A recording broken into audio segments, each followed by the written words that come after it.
جل جلاله إن الله وملائكته يصلون على النبي يا أيها الذين آمنوا صلوا عليه وسلموا تسليما اللهم صل على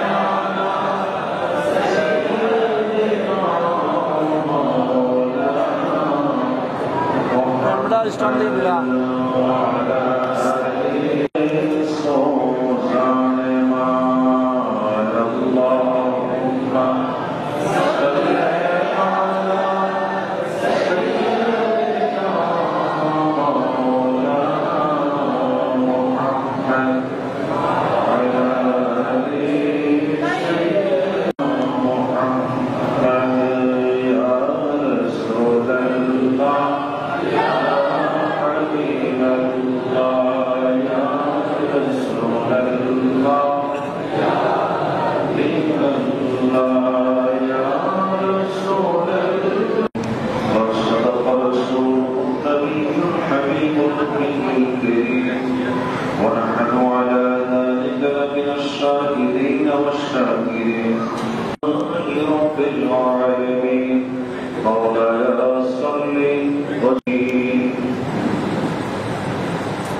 বাংলাদেশ ঢাকা প্রতিষ্ঠান কর্তৃক আয়োজিত 10 দিন ব্যাপী শুভাদায় কারবালা স্মরণে মাহফিলের প্রথম দিনে বরকতময় জুমার দিনের বিদায় আল্লাহর ঘরে আল্লাহ তাআলা আহলে বাইত আল-তাহারের মহব্বতে আমাদেরকে হাজির করার তৌফিক দিয়েছেন। সকলে মহব্বতে বলি আলহামদুলিল্লাহ। আল্লাহর কাছে দোয়া করি তাওসির কমিটির ভাইরা দীর্ঘদিন ধরে খেদমত করে যাচ্ছেন, শরীয়তের সঠিক বৈধ উপায়ে জায়েজ পন্থায় এভাবেই কিয়ামত পর্যন্ত বংশ পরম্পরায় এই খেদমত যেন জারি থাকে, আল্লাহ তাআলা কবুল করুন। মুহতারাম হাজিরিন, মতান্তরে 30 জিলহজ 23 হিজরিতে খলিফাতুল মুসলিমিন আমিরুল মুমিনিন হযরত ফারুক আযম ওমর ইবনে খাত্তাব রাদিয়াল্লাহু তাআলা আনহুর পবিত্র ফাতিহা শরীফ, আমি গত জুমাতে আপনারা জানেন ফারুক আযম রাদিয়াল্লাহু তাআলা আনহুর স্মরণে পরিপূর্ণ জুমাটা আলোচনা করেছিলাম। অনেকেই অনেক রিওয়ায়াত বর্ণনা করেন, কেউ কেউ বলেন যে মুহররমের 1 তারিখে ওনার ইন্তেকাল, রিওয়ায়াত কম বেশি থাকতে পারে। তো আলোচনায় যাওয়ার আগেই আমরা ফারুক আযম রাদিয়াল্লাহু তাআলা আনহু, যিনি ফারুক আযম ছিলেন, তাকে শ্রদ্ধার সাথে স্মরণ করছি। আর আল্লাহর হাবিব তার ব্যাপারে ডিগ্রি দিয়েছেন, উপাধি দিয়েছেন, সম্মান দিয়েছেন। ইন্না ওমর ইবনুল খাত্তাব সিরাজুল উম্মতি, আমার ফারুক আযম ওমর ইবনে খাত্তাব হলো আমার উম্মতের জন্য চেরাগ এবং বাতি। বলেন সুবহানাল্লাহ। অন্ধকারে যেমন বাতি ছাড়া, লাইট ছাড়া দেখা যায় না, আমার ফারুক আযম হলো সেরকম অন্ধকারের জন্য লাইট স্বরূপ, নূর স্বরূপ, বাতি স্বরূপ। ফারুক আযমকে আমরা শ্রদ্ধার সাথে স্মরণ করি। আজকে জুমার দিনে আমরা আহলে বাইতের মহব্বত নিয়ে আলোচনা করেছিলাম। আহলে বাইতের মহব্বতের আলোচনায় এক সময় শেষ হয়ে যাবে তা নয়। তারপরেও আমাদের রসির কমিটির সভাপতি ওয়ার্ডের মহতারা নুর হোসেন সাহেব, উনি আমাকে মর্জি মোতাবেক বলার আগেই বলছেন যে আহলে বায়াতের মহব্বতের কথা বলেন। আমি চিন্তা করছিলাম যে কারবালার ইতিহাসটা আপনারা ভাগ করে সেপারেট করে 10 জন বক্তাকে দিলে টোটাল ঘটনাটাই সবাই জানতে পারবে ঠান্ডা মাথায়। তারপরেও যেহেতু বলছেন আহলে বায়াতের মহব্বত, আহলে বায়াতের মহব্বতের কথাই বলি, কারণ আপনাদের মন্তব্য থেকে একটা আসছে, আমি আর একটা বললে আপনাদের মনের আশা পূর্ণ হবে। আমি আলোচনা আজকে জুমার দিনের ধারাবাহিকতায় চলে যাই। আল্লাহ পাক রব্বুল আলামিন আমাদেরকে আহলে বায়াতের মহব্বতকে কোরআন দ্বারা সবার প্রতি অপরিহার্য কর্তব্য করে দিয়েছেন। সুবহানাল্লাহ। অর্থাৎ আহলে বায়াতের মহব্বত আমাদের প্রত্যেকের জন্য অপরিহার্য। সবচেয়ে বড় মজার কথা হলো মাযহাব কয়টা? মাযহাব সবাই জানে না। এমনি তো নামাজহাবের অত্যাচারে আমরা মাযহাব হারিয়ে ফেলতেছি। আর আমরাই যদি না জানি মাযহাব কয়টা, তাহলে আমি কোথায় রেখেছি ওয়াজ করবো? মাযহাব হলো 4টা। কয়টা? প্রসিদ্ধ 4টা মাযহাব: হানাফি, শাফিঈ, মালিকি, হাম্বলি। কয়টা মাযহাব? কথা বলেন কয়টা? ভুলে যাবেন না, বলেন। হানাফি, শাফিঈ, মালিকি, হাম্বলি। এই 4টা মাযহাব। আমরা যে মাযহাব অনুসরণ করি সেই মাযহাবের নাম হলো হানাফি। আমরা কি? আমরা সবাই হানাফি মাযহাবের অনুসারী। তো হানাফি মাযহাবের অনুসারী আমরা। পৃথিবীতে 4 জন ইমাম, আল্লাহ রাসূলের দোয়ার দান, এই 4 জন ইমামের 4 জন একসাথে একই রকম ফতোয়া সব জায়গায় পেশ করেন না। কোন ফতোয়ায় 19-20 আছে, কিন্তু একটা মাসালা শুধুমাত্র একই রকম অন্যান্য মাসালার মতো যে কয়েকটি মাসালা একরকম মত পেশ করেছেন 4 ইমাম, তার মধ্যে 4 ইমামের মত হলো দয়াল নবীর নূরানী আওলাদকে ভালোবাসা, নামাজ পড়া যেমন ফরজ, 4 মাযহাবের ইমামের মতে তেমন ফরজ। সুবহানাল্লাহ। বাড়িতে বড় করে কম। 4 মাযহাবের ইমামের ফতোয়া হলো নামাজ পড়া যেমন ফরজ, ফরজ নামাজ। 4 ইমামের মতে দয়াল নবীর আওলাদকে মহব্বত করা যেমন ফরজ। তাহলে এটাকে আমার নবীর আহলে বায়াতকে মহব্বত না করে কি করা যাবে? সুযোগ আছে? এখন বিকালবেলা ঘুমাইয়েন না, আপনার পিছনে ঘুমাইয়েন। কোরআন শরীফে আল্লাহ কি বলেছেন? আমরা কেন এই কাউন্সিল কমিটি 10 দিনের আয়োজন করলো? কারণটা কি? আমাদের উপর কর্তব্য, আমাদের উপর ভালোবাসা, এটা করতেই হবে। মজুব হয়ে গেছে, অত্যাবশ্যক হয়ে গেছে যে আহলে বায়াতের মহব্বতের আয়োজন আমাদেরকে করে আহলে বায়াতের শানের তাজকিরা করতে হবে। শুধু তাই না, আল্লাহর কসম করে আমরা বলতে পারি, আল্লাহর হাবিবের ওয়াদা হচ্ছে, ওয়াদার হচ্ছে, মান আহাব্বাল হাসান ওয়াল হুসাইন ফাকাদ আহাব্বানি, যে আমার হাসান হুসাইনকে মহব্বত করবে সে আমি নবীকেই মহব্বত করব। সুবহানাল্লাহ। শুধু তাই না, এ ব্যাপারে অনেকগুলো হাদিস আছে। আল্লাহর হাবিব বললেন যে আমার হাসান হুসাইন আমার আওলাদদেরকে মহব্বত করলে আমি নবীকেই মহব্বত করা হবে। আল্লাহর কসম দিয়ে আমরা বলতে পারি, ইয়া রাসূলুল্লাহ, আমরা আপনার ইমাম হাসান ইমাম হুসাইনকে ভালোবাসি। ঠিক কিনা? না ভুল বললাম? বলেন ঠিক কিনা? কেন? 1500 বছর পরেও আমরা ইমামাইনে কারিমাইনকে ভালোবেসে এখনো তাদের শানের তাজকিরা করি, ঠিক কিনা বলে? অথচ যদি আপনাকে জিজ্ঞেস করা হয় যে আপনার দাদার বাবার নাম কি, আপনি বলতে পারবেন? দাদার বাবার নাম কি? হাজী সরফরাজ যদি জিজ্ঞেস করি যে আপনার দাদার আব্বার নাম কি, বলেন তো, বলতে পারবে? দাদার বাবার নাম নাই, বলে নেই।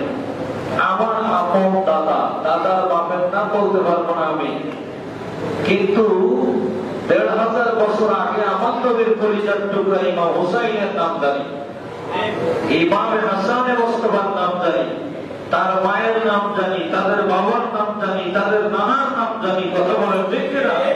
এটা হলো আমার নবীর মহব্বত, আমার নবীর আওলাদের মহব্বত। আওলাদের মহব্বত না থাকলে আমি যেখানে দাদার বাপের নাম বলতে পারি না, সেখানে ১৫০০ বছর আগের খবর কেমনে বলতে পারি না। শুধু তাই না, আমরা গৌসে পাকের নাম জানি, গৌসে পাকের শানও জানি, গরিব নওয়াজের শানও জানি। শুধু ইমাম হাসান হুসাইন রাদিয়াল্লাহু তাআলা আনহু দিয়ে শেষ নয়, ইমাম জয়নুল আবেদিনের নামও জানি, ইমাম জাফর সাদেকের নামও জানি, ইমাম মুসা কাযিমের নামও জানি, ইমাম বাকেরের নামও জানি। তাহলে নবী বংশের সাথে আমাদের একটা পরিচিতি আছে না নাই? ভালোবাসা আছে না নাই? নবী পাকের আওলাদের ভালোবাসার ব্যাপারে আল্লাহ বলেন কোরআন শরীফ, বিসমিল্লাহির রাহমানির রাহিম, ওয়াতাসিমু বিহাবলিল্লাহি জামিআ। এসব বেশি পাত্র দিকে নামাজ কি খেয়াল করে? আমি দেরি বলবো না, আজকে একদিন পড়ছি, আপনার যা বলার একদিন বলবো। আল্লাহ কোরআন শরীফে বলেন, ওয়াতাসিমু বিহাবলিল্লাহি জামিআ, আমি আল্লাহ তাআলা একটা রশি তোমাদেরকে দিয়েছি। আসমান থেকে মনে করেন আল্লাহ একটা রশি ঝুলিয়ে দিয়েছেন, এই রশি আমাদেরকে ধরতে বলার আদেশ দিয়েছেন কি? আল্লাহ। আল্লাহ বলেন, তোমরা আমার রজ্জুকে মজবুত করে ধরো, হাবলুল্লাহকে মজবুত করে ধরো, রশিকে মজবুত করে ধরো। এখন আমরা কোরআন শরীফের তাফসীর পড়ে পাচ্ছি, আল্লাহর রশি, আল্লাহর রজ্জু, আল্লাহর হাবলুল্লাহ হলো আল্লাহর হাবিব কামলেওয়ালার আওলাদ, আমার দয়াল নবীর আওলাদ হলো আল্লাহর রজ্জু। আল্লাহর দয়াল নবীর আওলাদকে যদি কেউ মহব্বত করে ধরতে পারে, ধারণ করে, ওই ব্যক্তি আর কখনো গোমরা হবে না, জাহান্নামী হবে না। বড় করে বলেন সুবহানাল্লাহ। আল্লাহর হাবিব বলেছেন, তারাক্তু ফীকুম আমরাইন, আমি রাসূল তোমাদের কাছে দুইটা জিনিস রেখে গেলাম। কয়টা জিনিস? মা তামাসসাকতুম বিহিমা, তোমাদের কাছে আমি দুইটা জিনিস রেখে গেলাম, তোমরা যদি মজবুত করে ধরো তোমরা হবে না। এক হলো কিতাবুল্লাহ, তারপরে সুন্নাতি, আমি নবীর সুন্নাহ এবং আল্লাহর কোরআন। অন্য হাদিসে আছে, এক হইল আল্লাহর কোরআন, দ্বিতীয় হইল আমার আওলাদ। এটা কি? বড় করে বলেন সুবহানাল্লাহ। যারা আমার ইমাম হাসান, ইমাম হুসাইন, আমি নবীর আওলাদকে যারা মহব্বত করে সুন্দর করে ধরে রাখে, এমন পর্যন্ত তারা গোমরা হবে না, জাহান্নামী হবে না, তারা জান্নাতি হবে। বড় করে বলেন না সুবহানাল্লাহ। দয়াল নবীর আওলাদের মহব্বত, এবং আমরা যদি আল্লাহর হাবিবকে মহব্বত করতে চাই, মায়ের নবী থেকে মহব্বত করা শিখে আসতে হবে। শিখবো আমার নবী থেকে। কোথা থেকে? দয়াল নবী থেকে শিখতে হবে। দয়াল নবী কি বলেন? সাহাবায়ে কেরাম দেখতেন, ইমাম হাসান, ইমাম হুসাইন দুই ভাই যখন আমার নবীর দরবারে আসতেন, দুই ভাইকে আমার দয়াল নবী বুকের মধ্যে নিয়ে ইমাম হুসাইনের চেহারার মধ্যে নাক মোবারক লাগাইয়া শুনতেন। আর বড় করে কথা,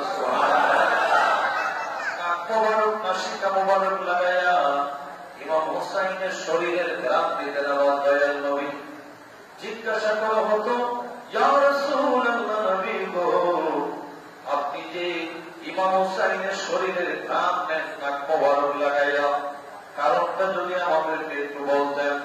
দয়াল নবী উত্তর দিতেন, শোনো, রিহুল আওলাদি রিহুল জান্নাতি, তোমরা শুনে রেখে দাও, যদি কেউ জান্নাতের ঘ্রাণ লইতে চায়, আমার আওলাদ, আমার হুসাইনের শরীরের ঘ্রাণ দিলে জান্নাতের ঘ্রাণ নেওয়া হবে। আল্লাহ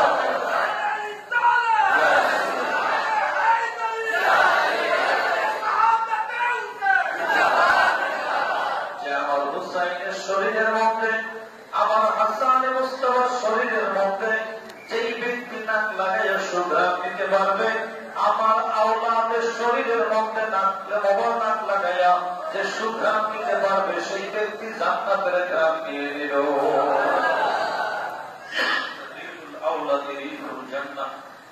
আমার নবী এখানে আওলাদ বলতে তামাম আওলাদ কি বুঝিয়ে দিয়েছেন। আমার নবীর আওলাদের শান কবে দেন। আমার দয়াল নবী রহমতুল্লিল আলামিন সরাসরি ইমামে হুসাইন আলী মাকামের শরীর মোবারক থেকে নাসিকা মোবারক লাগাইয়া সুঘ্রাণ নিতেন। কত ভালোবাসা আমার নবী ইমাম হুসাইনকে বাঁচতেন। এই কথাগুলো আপনাদের জানার দরকার আছে না নাই? এজন্য আমার নবীর সুন্নাত তরিকা অনুযায়ী বাচ্চা কোলে নিয়ে বাচ্চার নাকের মধ্যে আর নিজের নাকের মধ্যে বাচ্চার সুঘ্রাণ দিবেন, অন্তত আমার নবীর মহব্বতের একটা কাজ আদায় হয়ে যাবে। আওলাদ রাসূলের আশিকেরা আল্লাহর হাবিব আল্লাহর নবী কামলেওয়ালার মহব্বত ইমাম হাসান হুসাইনের ব্যাপারে, আওলাদের ব্যাপারে কেমন ছিল খুব খেয়াল করে শুনবেন। হাবিব পাক রহমতের নবী কামলেওয়ালা আওলাদের পাককে এত ভালোবাসতেন। আবু রাফি নামক একজন রাবী বর্ণনা করেন, ওয়ান আবি রাফি আন্না নবী সাল্লাল্লাহু তাআলা আলাইহি ওয়াসাল্লাম আযানা হাসান ওয়াল হুসাইন, আযানা রাসূলুল্লাহ সাল্লাল্লাহু আলাইহি ওয়াসাল্লাম আল হাসান ওয়াল হুসাইন হিনা উলিদা। বড় করে বলেন না সুবহানাল্লাহ।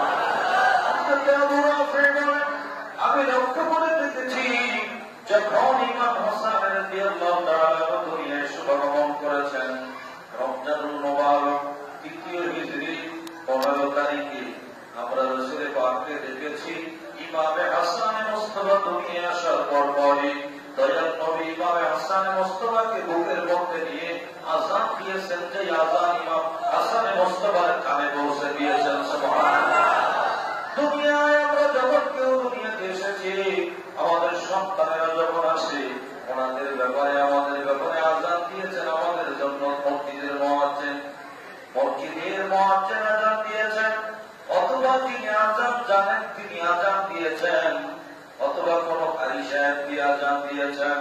কিন্তু ইমামে হাসান মুস্তাফা যিনি দুনিয়াতে আসলে আযান দিয়েছেন রহমাতুল লিল আলামিন। একটু চিন্তা করে দেখবেন। এরপরে ইমাম হুসাইন আলী মাকাম ৪র্থ হিজরিতে যখন শাবান মাসের ৫ তারিখটাই প্রসিদ্ধ, ৫ তারিখ যখন মদিনা মুনাওয়ারায় ইমামে হাসান মুস্তাফা শুভগমন করেছিলেন, করার সাথে সাথে আল্লাহর হাবিব ওনাকে বুকের মধ্যে নিয়ে ইমামে হাসান মুস্তাফার কানের মধ্যে আযান পৌঁছে দিয়েছেন রহমাতুল লিল আলামিন। বড় করে বলেন না সুবহানাল্লাহ। আবু রাফি বলেন, দয়াল নবীকে আমি জীবনে ২ বার আযান দিতে দেখেছি। সেই আযান কোন নামাজের আযান ছিল না, ওই আযান ছিল আমার রহমাতুল লিল আলামিনের কলিজার টুকরা জান্নাতের ২ বাদশা ইমামে হাসান মুস্তাফা ইমামে হুসাইন আলী মাকামের জন্য আমার মায়ের নবী আযান দিয়েছে। আমার দয়াল নবী আযান দিয়েছেন ২ ভাইয়ের জন্য, কোন ফরজ নামাজের জন্য আযান দেন নাই। ফরজ নামাজের আযান দিয়েছেন হযরতে বেলাল হাবশী রাদিয়াল্লাহু তাআলা। কিন্তু আমার নবী আযান দিয়েছেন ইমাম হাসান ইমাম হুসাইনের দুনিয়া আসার মহব্বতে। আল্লাহর হাবিব কিভাবে ভালোবেসেছেন আহলে বাইতকে শোনেন। রহমতের নবী যখন বের হতেন, সর্বপ্রথম যখন দুনিয়াতে আসনাইনি কারিমাইন আসে নাই, তখন যখন বের হতেন কোন সফরে যেতেন, সোজা ঘরের মধ্যে আসতেন, আম্মা জান খাতুনে জান্নাতের গলার মধ্যে চুমা দিতেন। বড় করে বলেন না সুবহানাল্লাহ। সাহাবায়ে কেরাম জিজ্ঞেস করত, ইয়া রাসূলুল্লাহ, দয়াল নবী গো, আপনি খাতুনে জান্নাতের গলার মধ্যে চুমা দেন, বুঝলাম না কারণটা কি? চুমা দেওয়ার তো আরো জায়গা আছে, নিশ্চয়ই কোন কারণ আছে যে আপনি গলা মোবারকের মধ্যে চুমা দেন। আল্লাহর হাবিব উত্তর দিতেন, শোনো, আমার খাতুনে জান্নাতের গলার মধ্যে আল্লাহ তাআলা আতরের ভান্ডার বানিয়ে দিয়েছেন। তোমাদের যখন আতর মাখার ইচ্ছা করে তখন লাগাও, দামি দামি আতর লাগাও। আর আমি রাসূলের পাকের ইচ্ছা যখন জাগে আতর লাগার জন্য, তখন আমি আমার কাতরে জান্নাতের গলার মধ্যে সুমা দিয়ে দিই। আমার নবীর আওলাদের ভালোবাসা দয়ার নবী থেকে শিখতে হবে, মায়ার নবী রহমাতুল্লিল আলামিন থেকে শিখতে হবে। তাহলে প্রকৃত ভালোবাসা জানা যাবে। আমার মায়ার নবী সাহাবায়ে কেরামদেরকে নিয়ে বের হলেন হাদিসে পাক। সফরে বের হয়েছেন, বেশ কিছু দূর নিয়ে হঠাৎ করে তিনি লাব্বাইক ইয়া হুসাইন বললেন। লাব্বাইক ইয়া হুসাইন, ইয়া হুসাইন বলে তিনি লাব্বাইক বলে ত্যাগ করলেন। বললেন সাহাবায়ে কেরাম, আর যাওয়া যাবে না, আমার হুসাইন কাঁদতেছে, আমার হুসাইনকে আগে ঠান্ডা করতে হবে। চলো ব্যাক করে সরে আসলেন ইমাম হুসাইনের কাছে।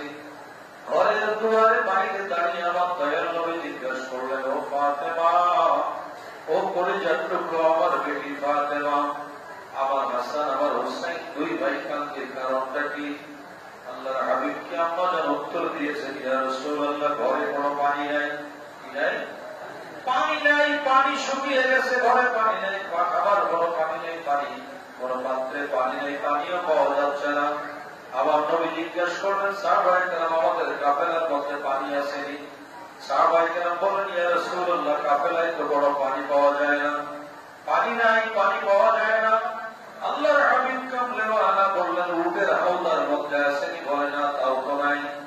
আল্লাহর হাবিব বললেন, তাহলে পানি যেহেতু নাই, ও আমার ফাতেমা, এক কাজ করো, ওই দুই ভাইকে কান্না বন্ধ না করা পর্যন্ত আমি রাসূলের সফর হবে না।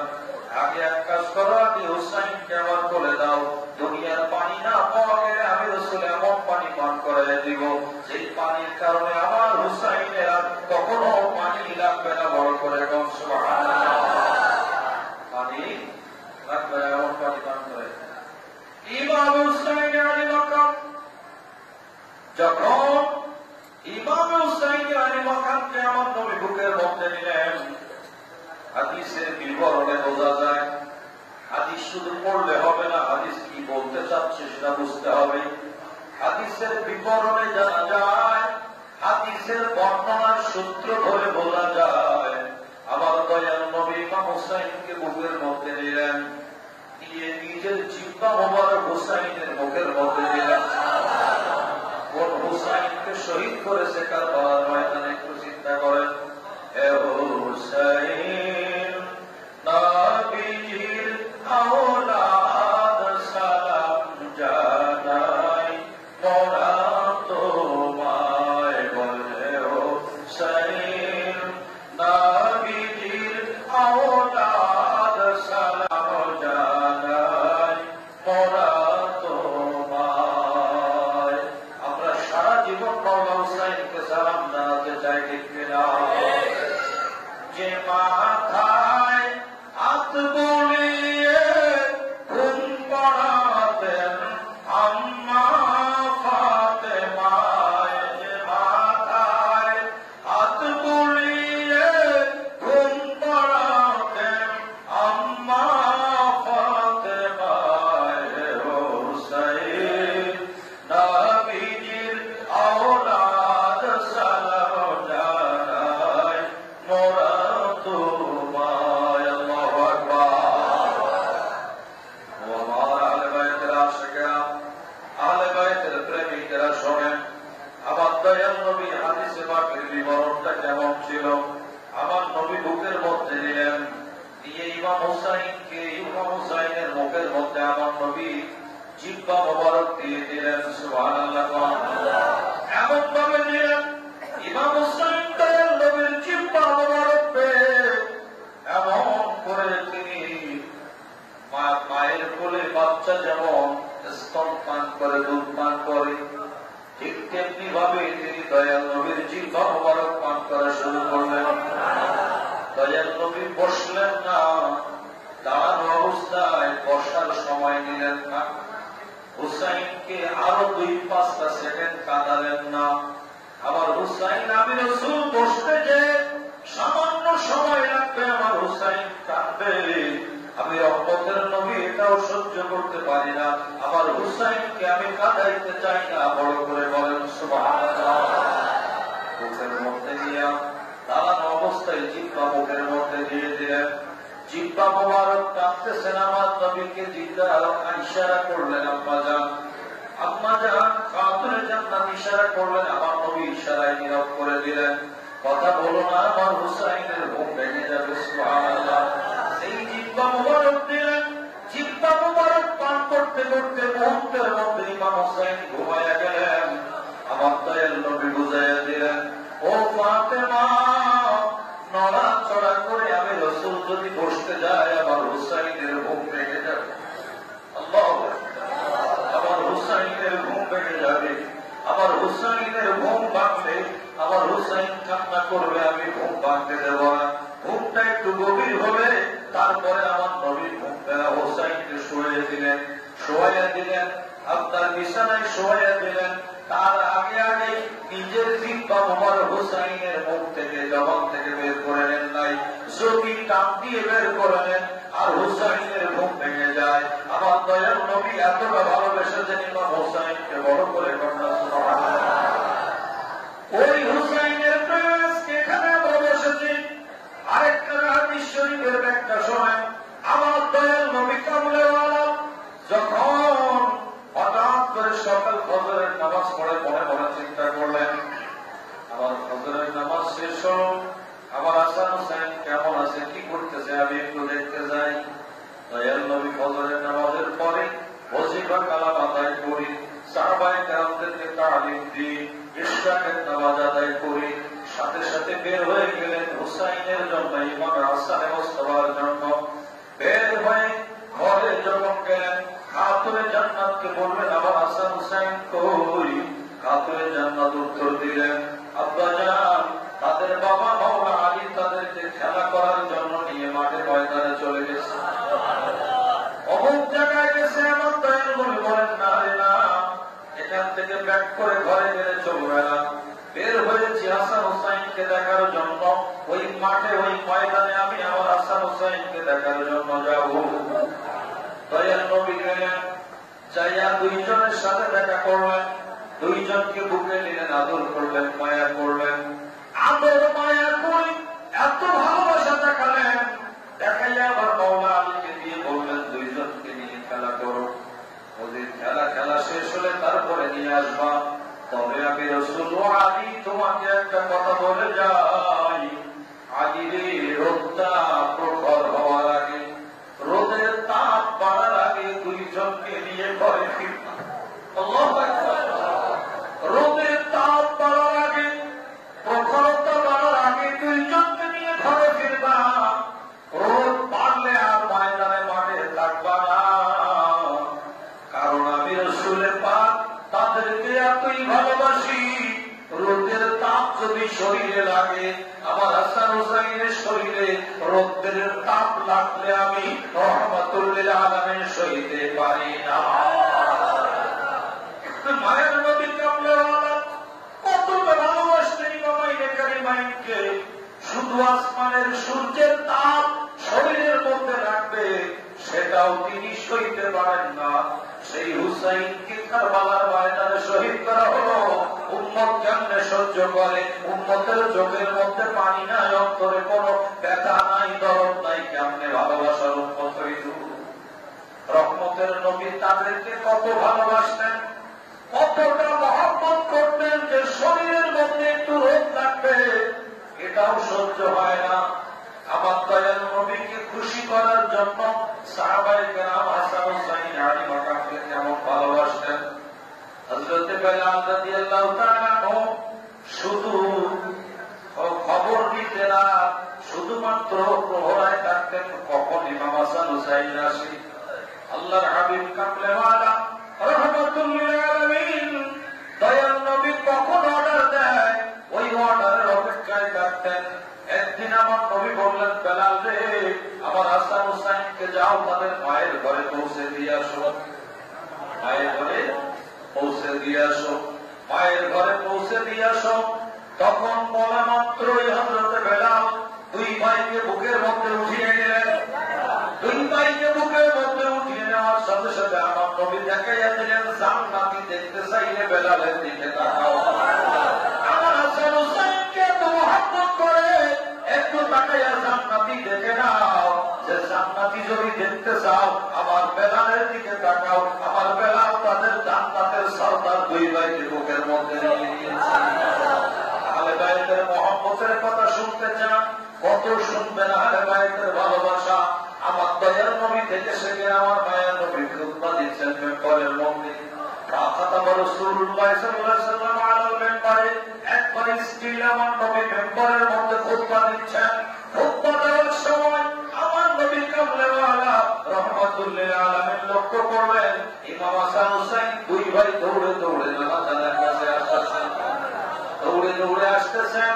তারাকা রাসূলুল্লাহি মিম্বারা, আমার নূরের নবী মিম্বার ছেড়ে দিলেন, খুতবা বন্ধ করে দিলেন, দিয়ে দৌড়ে যে ইমাম আইনে কারিমাইনকে দুই বুকের মধ্যে দুই ভাইকে তুলে নিয়ে তারপরে আবার মিম্বারের উপরে আসলেন। তাদেরকে নিয়ে খুতবা দিলেন। সাহাবায়ে কেরামকে বললেন, শোনো ও আমার সাহাবায়ে কেরামেরা, তারা আসতে যে যদি লুঙ্গি বেঁধে পরনের কাপড় বেঁধে যদি পড়ে যায় ব্যথা পাবে, এই জন্য আমি মেম্বার ছেড়ে তাদেরকে নিয়ে এসে মেম্বারের উপরে খুতবা দিচ্ছি। বন্ধুরা আমার, ভালোবাসতে হবে আহলে বাইতকে। আমার নবী থেকে ভালোবাসা শেখেন। হয়তো ভালোবাসা শিখতে পারেন, একটু শেখেন আমার দয়াল নবী কেমনে তাদেরকে ভালোবাসতেন। আমার নবী সিজদার মধ্যে ইমাম হুসাইন ইমাম হাসান মোস্তফা আমার নবীর কাঁধ মোবারক ঘোড়া বানাইয়া খেলে, সুবহানাল্লাহ। আমার দয়াল নবীর কাঁধ মোবারক ইমাম হাসান ইমাম হুসাইন কাঁধের মধ্যে, আমার দয়াল নবী সিজদার মধ্যে। কিতাবে প্রমাণ আছে ইমাম হুসাইন কাঁধের মধ্যে চড়তেছেন, আমার আল্লাহ দেখতেছেন। আল্লাহ বলেন তাকবীর, ইয়া রাসূলুল্লাহ সিজদা লম্বা করুন, সিজদা লম্বা করুন, সিজদা লম্বা করুন। মাথা উপর উঠাবেন না, আপনার হুসাইন পড়ে যাবে। মাথা উপর উঠাবেন না, মুহাম্মদ সাল্লাল্লাহু আলাইহি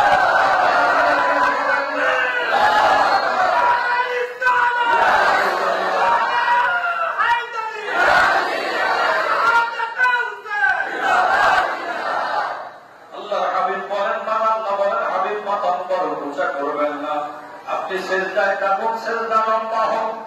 আমার নবী সিজদা করতেছেন আল্লাহর জন্য, কিন্তু মাথা উঠাইতেছেন না, সির মোবারক নামাইয়া রাখছেন, তাসবিহ করতে লাগছেন। ইমাম হুসাইন বলেন, আমি ঘুরে ঘুরে দেখলাম আমার নানা ৭২ বার তাসবিহ করেছেন, আমাকে নামাইয়া দেখেন নাই। আল্লাহু আকবার। ৭২ বার তাসবিহ আদায় করেছেন, সুবহান রাব্বিয়াল আলা, সুবহান রাব্বিয়াল আলা। ৭২ বার তাসবিহ পড়েছেন। তবু আমি হুসাইনকে বুকের মধ্যে থেকে পিঠের মধ্যে আপনার কাঁধ মোবারক থেকে নামাইয়া দেয় নাই। তিনি হলেন রহমাতুল্লিল আলামিন। তিনি জগৎবাসীকে দেখিয়ে জগৎবাসীকে দুনিয়াবাসীকে দেখিয়ে দিয়েছেন, দুনিয়ার মানুষ দেখো আমি রাসূলুল্লাহ কেমন করে আমার আহলে বাইত আমার পরিচয় টুকরাদেরকে আমি ভালোবাসি। ৭২ বার তাসবিহ করছেন, ৭২ বার সুবহান রাব্বিয়াল আলা। এখনো নামাইয়া দেয় নাই, এখনো নামাইয়া। আরেকটা হাদিস শরীফের একটা সময় হযরত ইমাম হুসাইন আলী মাকাম ইমাম হাসান মুস্তাফা দুজন কাঁধের উপরে, আমার দয়াল নবী কামলেওয়ালা কাঁধের উপরে নিয়ে যখন তিনি নামাজ শুরু করেছেন, নামাজ আদায় করে সিজদা থেকে মাথা মোবারক উঠাবেন, দীর্ঘ সময় হয়ে গেল। কেমনে উঠাবেন? এখন আস্তে করে আমার দয়াল নবী আমার দিকে খেয়াল করে দেখেন, খুব কৌশলে দুইটা হাত মোবারক পিছন দিকে দিলেন, দুই হাত মোবারক দিয়ে দুই ভাইকে ধরলেন।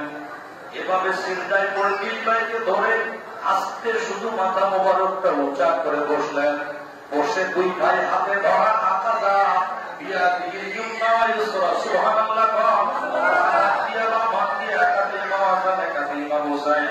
দুই ভাইকে দুই হাত মোবারকে ধরলেন, পিছন দিকে দুইজনকে ধরে টাইট করে ধরবেন যাতে না পড়ে যায়। দুইজনকে আস্তে করে কৌশলে ধরে নিজের উরু মোবারকের উপরে এনে বসালেন। তবু আমার দয়াল নবী নামাজ ছেড়ে দেন নাই, আর দুই ভাইকে ছেড়ে দেন নাই যে উঠতে পড়ে যাবে। এজন্য পিছন থেকে হাত মোবারক দিয়া দুইজনকে ধরে আস্তে করে সিজদা থেকে বসলেন। বসার পরে দুই ভাইকে আবার উরু মোবারকের উপরে নিয়ে আসলেন। জগৎবাসীকে দেখাইয়া দিলেন, দেখো যদি নামাজ এইরকম করে তাদের নাতি লইয়ে নামাজ হবে না, কিন্তু একমাত্র নূরের নবী দেখাইয়া দিলেন আমার হাসান হুসাইনকে নামাজের মধ্যে ভালোবাসা আমি রাসূল তোমাদেরকে দেখাইয়া দিলাম। কাকে বলে ভালোবাসা নবীর আওলাদের? দুনিয়ার মানুষ লক্ষ্য করে যদি চিন্তা করে, আহলে বায়তকে যদি আওলাদ রাসূলের মহব্বত যদি চিন্তা করে, একটা কথা একটু চিন্তা করে দেখেন। হযরত শেখ সাদি রহমাতুল্লাহ আলাইহি লিখলেন বালাগাল হুলা বিকামালিহি কাশাফাত দুজা বিজামালিহি হাসনাতু জামিউ ফিসালিহি। তিন লাইন লেখার পরে আরেক লাইন লেখার জন্য অপেক্ষা করতেছেন। এই তিনটা লাইনে আমার দয়াল নবীর প্রশংসা, ভূয়সী প্রশংসা লিখেছেন। আরেকটা লাইন লিখবেন আমার নবীকে খুশি করবেন, এই চিন্তায় চতুর্থ লাইন লেখার জন্য বসে আছেন, তৃতীয় মিসরা পুরা করার জন্য বসে আছেন। এভাবে চিন্তা করতেছেন, আসে না আসে না, কি লিখবো কলমে আসে না, কেমন প্রশংসা করবো কলমে আসে না। এভাবে তিনি ঘুমিয়ে পড়েছেন। আর রাতের গভীরে আমার দয়াল নবী ডাক দিলেন শেখ সাদি, আল্লাহু আকবার। ও শেখ সাদি রে, তোমাকে একটা কথা বলে দেই, তুমি লিখেছো বালাগাল হুলা বিকামালিহি কাশাফাত দুজা বিজামালিহি হাসনাতু জামিউ ফিসালিহি সাল্লু আলাইহি ওয়া আলিহি কথাটা আমার নবী বলেন। এই শেষ লাইনটা আমি নবী বলে দিলাম, লেখো সাল্লু আলাইহি ওয়া আলিহি। লিখবা তিন লাইন আমার প্রশংসা লিখেছ আমাকে খুশি করার জন্য। আমি রাসূল বলে দিলাম যদি খুশি করতে হয় আমার আল্লাহকে যোগ করে নাও, আমার আল্লাহকে যোগ করে নাও, আমার আল্লাহদের নাম এখানে লেখো। আমার আল্লাহদের নাম না দিলে আমি নবী খুশি হইতে পারি না। আমার আল্লাহদের নাম যতক্ষণ না দিবা ততক্ষণ আমি রহমতের নবী খুশি হইতে পারি না, পারি না। বড় করে বলেন সুবহানাল্লাহ। এজন্য মাঝে মাঝে আমি পড়ি বালাগাল হুলা বিকামালিহি কাশাফাত দুজা বিজামালিহি হাসনাত জামিউ ফিসালিহি সাল্লু আলাইহি ওয়া আলিহি। এইবার দ্বিতীয়বার আবার সাল্লু আলাইহি ওয়া আলিহি। অনেক আশিকেরা আছে সাল্লু আলাইহি ওয়া আলিহি দুইবার পড়ে। আমার দয়াল নবীকে খুশি করার জন্য। আমার নবীর আওলাদ খুশি, আমার নবী খুশি। আমার নবীর আওলাদ খুশি তো আমার নবী খুশি। দেখেন আমার নবী আওলাদকে কত ভালোবাসে। একটু চেয়ে দেখেন আওলাদের সাথে আমার নবীর লিঙ্কটা কেমন, সম্পর্ক কেমন, নিসবত কেমন, মুনাসেবাত কেমন, রিলেশনটা কেমন। এই রিলেশনটা বোঝাবার জন্য আপনাদেরকে আরেকখানা হাদিসে নিয়ে যাই। কিতাবের মধ্যে আছে ঘরে আম্মাজান খাতুনে জান্নাতের ঘরে কয়েকদিন হয়ে গেল কোনো খাবার নাই, কোনো খাবার নাই। আমাদের ঘরে তো প্রতিদিন খাবার তো আছে, আরো বেশি আছে, যা দরকার আগের থেকে রেডি থাকে। কিন্তু এমন জীবন যাপন জান্নাতের বাদশা, জান্নাতের সরদারি, ঘরের মধ্যে কোনো খাবারের খবর নাই। আল্লাহ পাক কাকে কি নিয়ামত দিয়েছেন, চাইলে তো খাবারের অভাব নাই, ঠিক কিনা বলেন? কিন্তু খাবারের পিছে দৌড়ায় না, মালিকের পিছনে দৌড়ায়। সুবহানাল্লাহ। আবার দয়াল নবী কামলেওয়ালা, কষ্ট হয় আপনাদের? খারাপ লাগতেছে? আর দুই চার মিনিট বলবো। দয়াল নবী কামলেওয়ালা রহমাতুল লিল আলামিন আকা মাওলা দরবারে খাতুনে জান্নাত হাসান হুসাইন দুই ভাইকে নিয়ে গেলেন। সুবহানাল্লাহ। দুই ভাইকে নিয়ে গেলেন। দুই ভাইকে নিয়ে দয়াল নবীকে বললেন আব্বা জান 3 দিন হয়ে গেল তার হাসান হুসাইন খায় না। কয়দিন হলো? 3 দিন হয়ে গেল খাওয়ার নাই। ইয়া রাসূলুল্লাহ কি হবে, আপনি যদি একটু দয়া করতেন, আপনি যদি ব্যবস্থা নিতেন আমরা কিছু বলবো না। আল্লাহর হাবিব বলেন আমার হুসাইন 3 দিন খায় না, আমার হাসান 3 দিন খায় না, কতটা কষ্টে তারা রয়েছে। এই বলে আমার দয়াল নবী রিলেশন দেখেন, লিঙ্কটা দেখেন। আমার নবী আল্লাহর কাছে দোয়া করলেন আল্লাহুম্মা আনজিল আলা মুহাম্মাদিন সাল্লাল্লাহু তাআলা আলাইহি ওয়াসাল্লাম কামা আনসালতা মারইয়াম বিনতে ইমরান। আল্লাহু আকবার। আমার দয়াল নবী আল্লাহর কাছে দোয়া করলেন আর বললেন ও খাতুনে জান্নাত, ও ফাতেমা যাও বাড়িতে চলে যাও। কোথায় চলে যাও? বাড়িতে যাও, খাবারের ব্যবস্থা আমি রাসূল করে দিচ্ছি। খাবারের ব্যবস্থা আমি রাসূল করে দিচ্ছে, তুমি চলে যাও, বাড়িতে চলে যাও, টেনশন নিও না। খাবারের পাত্র চলে আসবে, আমার দয়ার নবী দোয়া করলেন, আল্লাহ খুব ভালো করে হাদিস শুনবেন, আল্লাহুম্মা আমসিল আলা মুহাম্মাদিন, আলা মুহাম্মাদিন বলেন না, আলা মুহাম্মাদিন সাল্লাল্লাহু তাআলা আলাইহি ওয়াসাল্লাম। আমার দয়ার নবী আল্লাহর কাছে দোয়া করলেন, আল্লাহ নবী মুহাম্মদ সাল্লাল্লাহু আলাইহি ওয়াসাল্লাম আমি হাবিবের উপরে খাবার দাও, খাবারটা দাও। আলা মুহাম্মাদিন, আলা বাইতি হুসাইন বলে নাই, আলা বাইতি হাসান বলে নাই, আলা বাইতি ফাতেমা বলে নাই, আলা বাইতি আলী বলে নাই। আমার নবী বললেন যে আলা আনসিল আলা মুহাম্মাদিন, আমি নবী মুহাম্মদ সাল্লাল্লাহু আলাইহি ওয়াসাল্লামের উপরে খাবার নাযিল করো আসমান থেকে। সুবহানাল্লাহ। মরিয়ম বিনতে ইমরানের জন্য যেমন করেছো, আল্লাহ তেমন করে তোমার হাবিবের উপরে তুমি খাবার দাও। আমার নবী খাবার চাইলেন, আর আসমান থেকে জান্নাতের খাবারের খাজানা খাতুনে জান্নাতের ঘরে হাজির। আমার নবী চাইলেন আমার উপরে খাবার দিবা, আল্লাহ আনসিল আলা মুহাম্মাদিন। খুব ভালো করে বুঝলেন, আল্লাহ বলতে আল্লাহকে দয়াল নবী বলেন, আল্লাহ তোমার হাবিব কামলেওয়ালার উপরে তুমি খাবারের খাজানা দাও, খাবারের পাত্রটা হাবিবের কাছে দাও। কিন্তু আমার নবীর কাছে খাবার নাই, শাহ খাবার আসতেছে খাতুনে জান্নাতের ঘরে। খাতুনে জান্নাত বাড়ি যাওয়ার আগে জান্নাতি খাবারের ঘ্রাণ খুশবু আসতে লাগলো। সুবহানাল্লাহ। খুশবু এমন ভাবে আসতে লাগলো, ঘরে পৌঁছে দেখতে পেলেন যে পুরা ঘর চারদিকে জান্নাতের খাবারের খুশবু। আলহামদুলিল্লাহ। এমন খাবার আসনাইনে কারিমাইন খাবার গ্রহণ করলেন। আসল কথা ওই জায়গায়, আমার নবী চাইলেন যে খাবার আল্লাহ আমার উপরে দাও, সেই খাবার চলে গেল খাতুনে জান্নাতের ঘরে। এখন আমার উপরে মানে খাতুনে জান্নাত। আমার নবী ব্যাখ্যা দিলেন, আমার উপরে মানে খাতুনে জান্নাত। আমি রাসূলের জন্য চাওয়া মানে আমার হুসাইন, আমি রাসূলের জন্য চাওয়া মানে আমার হাসান, আমি রাসূলের জন্য চাওয়া মানে আমার আলী শেরে খোদা। আমার আলী শেরে খোদা, আমি রাসূলের জন্য যা চাইবো আমার শেরে খোদার জন্য আসবে। আমি রাসূলের জন্য চাইলে আমার আবেদ ফাতেমার জন্য আসবে। আমি রাসূলের জন্য চাইলে আমার হাসনাইনে কারিমাইনের জন্য আসবে। আলাদা করে বলা লাগবে না আল্লাহুম্মা আনজিল আলা আলী, আলা ফাতেমা, আলাল হাসান, আলাল হুসাইন, কোনটাই বলা লাগবে না। আমার দয়াল নবী আলা মুহাম্মাদিন বলে চেয়ে দিলেন, সেই খাবার আমার নবীর উপরে চাইলেন, ওই খাবার আমার নবীর আহলে বাইতের কাছে চলে গেল। কত সুন্দর আহলে বাইতের কথা। ইমামে হাসান মুস্তাফা কি করলেন, খাবারে সুন্দর করে খাবার একটা অংশ খাবার দিলেন। খাবারের অংশটা নিয়ে খাইতে খাইতে বাইরে চলে গেছেন। সুবহানাল্লাহ।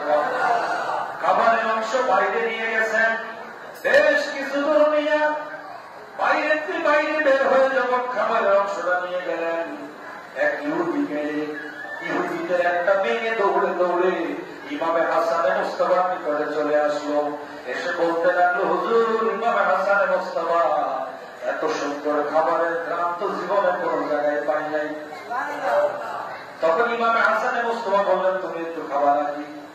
এখন যেই দিতে গেলেন, আসমান থেকে একটা গায়েবী হাত আসলো, ওই খাবারের উপর পড়লো, খাবারটা নিয়ে গেল।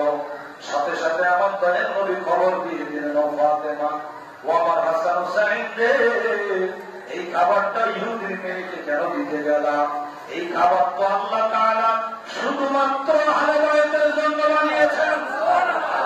আল্লাহ আহলে বাইতের নবী পরিবারের জন্য এমন খাবার জান্নাতে সাজিয়ে রেখেছে, সেই খাবারটা দুনিয়ার কারোর জন্য হবে না। একমাত্র আহলে বাইত নবী পরিবারের জন্য আল্লাহ সেই খাবারের বরাদ্দ, সেই খাবারের মেনু, সেই খাবার সেটিং করে রেখেছেন।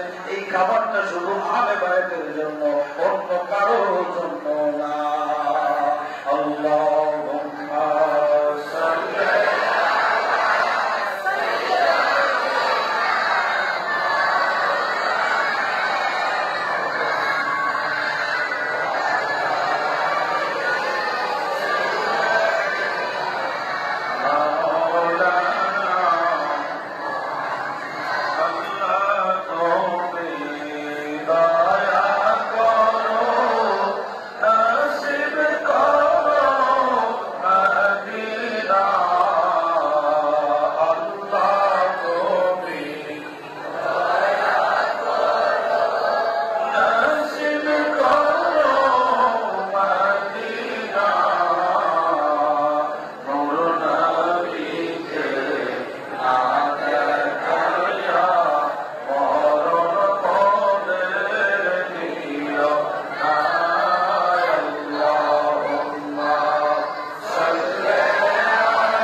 তবে যতটুকু সময় একাধারে আপনাদেরকে হাদিসে পাক শোনাইলাম, প্রত্যেকটা হাদিসে পাক থেকে আপনাদের শুনিয়েছি। এখন বলুন, আমার নবী পাক এবং আহলে বাইত ভালোবাসা, আমার নবী থেকে যা শিখলাম, আমার মায়ের নবী কামলেওয়ালার আহলে বাইতে আতাহারের শান যদি দয়ার নবীকে জিজ্ঞাসা করিয়া শিখি, তাহলে সারা জীবন ওই নবীর আওলাদের প্রেমে পড়ে থাকলেও ভালোবাসার পূর্ণতা আসবে না। ঠিক কিনা বলেন? যে যতই চেষ্টা করুক আমি জীবনটা দিয়ে ভালোবাসবো, আহলে বাইতের ভালোবাসার পূর্ণতায় পৌঁছাইতে পারবে না, পারবে না। কারণ আহলে বাইত হলো আমাদের জান্নাতের ঠিকানা। ঠিক কিনা? আমরা ইমাম হুসাইনের জন্য পাগল হয়েছি, খামাখা পাগল হই নাই। আমরা ভালো করে জানি জান্নাতের বাদশার সাথে আমাদের সম্পর্ক, জান্নাতের বাদশা ইমামাইনে কারিমাইন, তাদের সাথে আমাদের কি সম্পর্ক? ঠিক কিনা বলে?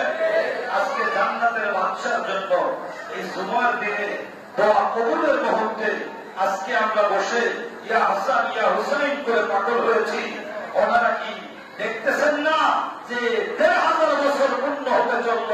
কোন পাগলেরা রাস্তায় ঘুরে, কারা আয়োজন করে, পকেটের পয়সা খরচ করে, সময় ব্যয় করে, আল্লাহর ঘরে বসে বসে আমি হাসানের জন্য পাগল, আমি হুসাইনের জন্য পাগল। ওনাদের এই দেখার ক্ষমতা আছে না নাই?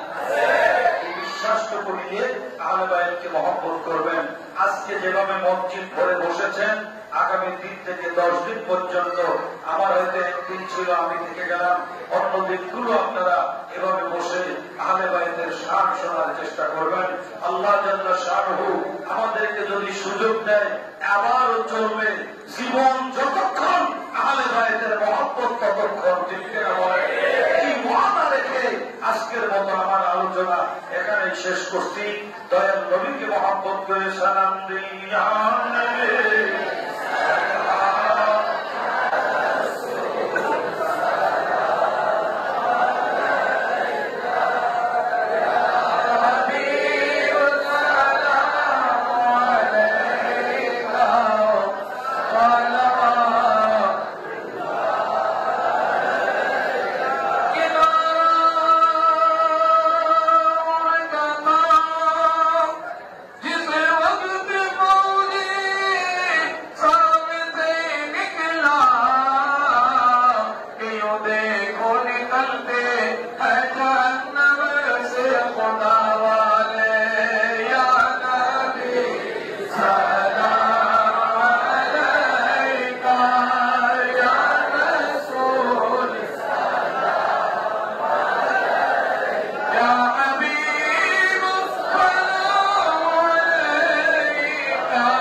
जिसने हक करबला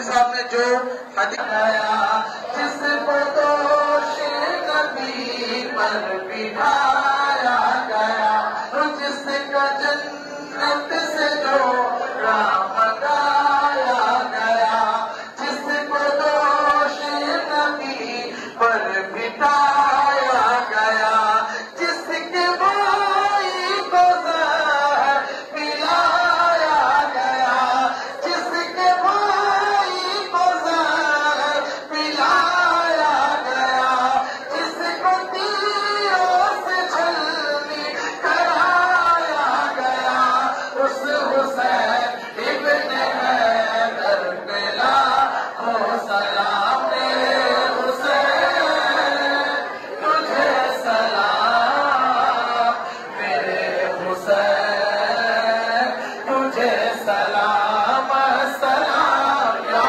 حسین السلام یا حسین السلام جس کو دھوکے سے کوفے بلایا گیا جس کو بیٹھے بٹھائے ستایا گیا جس کو دھوکے سے کوفے بلایا گیا جس کو بیٹھے بٹھائے ستایا جس کے بچے کو پیاسا رلایا گیا جس کے بچے کو پیاسا رلایا گیا جس کے گردن پہ خنجر چلایا گیا اس حسین ابن حیدر پہ لاکھوں سلام میرے حسین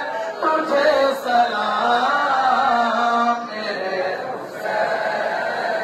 تجھے سلام سلام یا حسین سلام اکڑ چکے وہ ابھی اپنی حجت تمام لے کے اللہ اور اپنے نانا کا نام کر چکے وہ ابھی اپنی حجت تمام لے کے اللہ اور اپنے نانا کا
या इलाही सदक़े आले रसूल ये सलामियात जाना हो कबूल मदीने के चार हजारों सलाम मदीने के चार लाखों सलाम मदीने के चार करोड़ों सलाम मदीने के चाँद के मद सलाम बरकरोला बिकमालिही वशफ़त बिजमालिही हसन जनिया बिसालिही सल्लु अलैहि व आलिहि वसल्लिमु तस्लीमा ला इलाहा इल्लल्लाह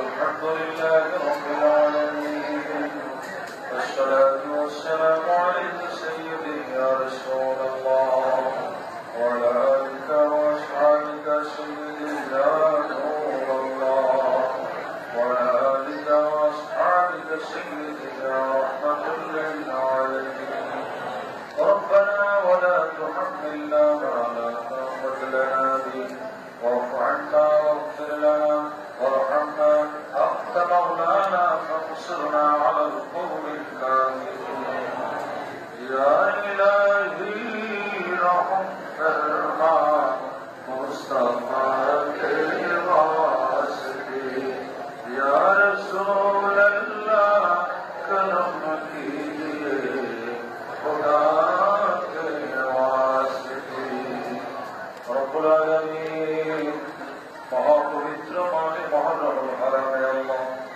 बरकतमय प्रथम दिने जुमार दिনের বিদায় বেলা আল্লাহ তোমার শাহী দরবারে আহলে বাইতের মহব্বতে শুহাদায়ে কিরামের ভালোবাসায় আলোচনা করে হাত তুলেছি আল্লাহ আমাদের শরীর আল্লাহ শরীর দরুদ শরীফ থেকে রাস্তায় হয়েছে আল্লাহ মেহেরবানি করে আমাদের এই আয়োজন ইন্তজামাত দাওয়াত কবুল করে দাও তাবাররুকাত কবুল করে দাও সমস্ত হাদিয়া মায়ের নবী নূরের নবী কামলে ওয়ালা রহমাতুল লিল আলামিন আপা মওলার দরবারে পৌঁছানো আলে বাইত রাসূল পাক গমতম শুহাদায়ে کرام সালেহিন মুহিব্বিন আশিকিন বুজুরগান দিন আউলিয়া کرام কামিলিন জামিউল মুমিনিন মুমিনাতের দরবারে পৌঁছানো বিলখুসুস শুহাদায়ে কারবালা দরবারে পৌঁছানো হুজুর মুসা হুজুর মেরে কাশন সে জওয়ার সে সিবর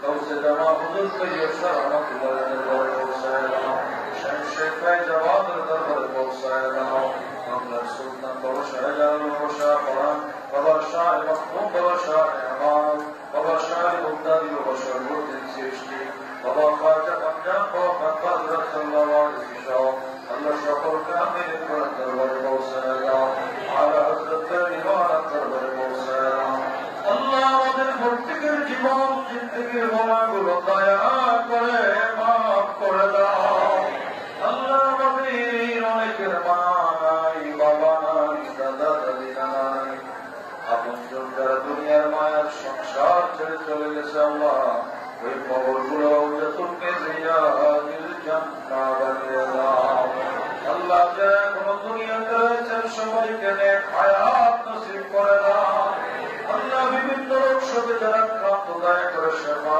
নসিব করে দাও আল্লাহ বিভিন্ন বাধা মুসিবত থেকে আমাদেরকে উদ্ধার করো আল্লাহ সারা বিশ্বের মজলুম মুসলমানদেরকে হেফাজত করো আল্লাহ ফিলিস্তিনের গাজার মুসলমানদেরকে হেফাজত করো আল্লাহ আল্লাহ খাস করে বরকতময় মাসে গৌসিয়া কমিটির ভাইদের যে আয়োজন আল্লাহ আয়োজনের মধ্যে বরকত দিয়ে আহলে বাইতের মহব্বত সঠিকভাবে পৌঁছাবার তৌফিক দান করো আল্লাহ আওলাদ রাসূলের এই মিশন গৌসে পাকের এই মিশন সামনে নিয়ে নেওয়ার সুযোগ করে দাও আল্লাহ সভাপতি রোজগারের মধ্যে বরকত বাড়িয়ে দাও আজকে যারা তাবাররুকাতে শরীক হয়েছেন সবার দুনিয়া আখিরাতকে উজালা করে দাও 10 দিন পর্যন্ত যারা অর্থ বুদ্ধি সময় শ্রম ভালোবাসা দেবেন হাজির দেবেন কাউরে খালি ফিরাইও না আল্লাহ আল্লাহ আমরা যারা হাজির হয়েছি সবার দুনিয়া আখিরাতকে উজালা করে দাও আল্লাহ আল্লাহ আমাদের সন্তান ছাত্রছাত্রী লেখাপড়াতে হেফাজত বরকত দাও পরীক্ষা দিচ্ছে যারা পরীক্ষার মধ্যে কামিয়ে নসিব করে দাও রব্বুল আলামিন আমাদেরকে 5 ওয়াক্ত নামাজ এবং দয়ার নবীর ভালোবাসায় দেওয়ানা বানায়া দাও আলে বাইতের প্রেমের ফেদা বানায়া দাও আল্লাহ বিভিন্ন হারাম থেকে আমাদেরকে হেফাজত করো আল্লাহ হারাম বলা হারাম চলা হারাম আমাদের জবান পরিষ্কার করে রহমতের নবীর প্রেমে কোরআন কারীমের তেলাওয়াতে তোমার জিকিরে মগ্ন রাখো আল্লাহ। আল্লাহ গো আমাদেরকে রহমতের নবীর প্রেম দিয়ে হৃদয়কে ভরে দাও আল্লাহ। আমাদের মুর্শিদে কারীম তুরানের হায়াতে তাইয়্যিবা নসিব করে দাও। বাংলার জমিনের তশরিফ ওয়ালি নসিব করে দাও। সারা পৃথিবীতে গৌসিয়া কমিটির খেদমতগুলো কবুল করে নাও। যেভাবে খেদমত করছে কাউরে খালি ফিরাইও না আল্লাহ। মায়ার নবীকে না দেখাইয়া কারোর কাছে আজরাইল পাঠাইও না আল্লাহ। দয়ার নবীর রওজায় পাক সোনার মদিনা খানে কাবা বারবার নসিব করবানা। খোদায়া বাহক বনি ফাতেমা কি বরকত নেই মা কুনম ফাতেমা अगर दावत